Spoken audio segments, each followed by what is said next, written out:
कुटुंबियांची भेट घेतलेली असताना आज अचानक कालच त्यांचा वाढदिवस होता आणि आज ब्लड डोनेशन कॅम्प त्यांनी आयोजित केलं होतं. दुर्दैवाची बाब आहे की गेल्या वर्षापर्यंत जेव्हा ब्लड डोनेशन कॅम्पचं आयोजन होत होतं तेव्हा संतोष देशमुख स्वतः जातीनं हजर राहायचे आणि गावातील सगळ्या तरुणांनी आणि सर्व जनतेनं मिळून निर्णय घेतला होता की दरवर्षी त्यांच्या वाढदिवसाच्या निमित्तानं आपण हा रक्तदान शिबिर घ्यायचं. आज पहिलं वर्ष आहे की त्यांच्या अनुपस्थितीमध्ये ब्लड डोनेशन करतायत लोक आणि मोठ्या प्रमाणात त्याला प्रतिसादही मिळाला.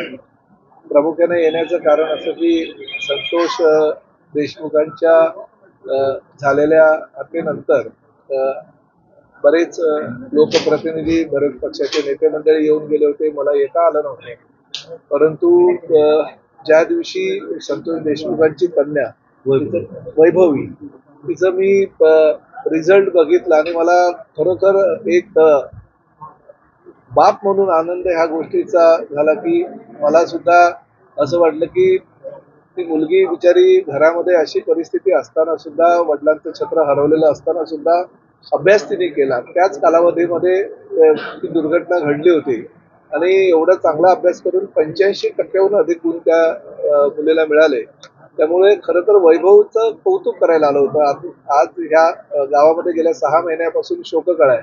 खरं तर तिला आनंदही 85% गुण मिळाल्याचा व्यक्त करता आला नाही, परंतु तिच्या शिक्षणाचा अनेक लोकांनी सांगितलंय की वैभवीला काही शिक्षणासाठी गरज लागेल तर आम्ही देऊ, परंतु एक प्रताप सरनाईक म्हणून किंवा तिचे वडील नसताना सुद्धा मी सुद्धा 2 मुलांचा बाप आहे म्हणून मी एक जबाबदारी घेतलेली आहे की तिला जेवढं शिकायचं असेल आयुष्यामध्ये तेवढं तिने शिकावं.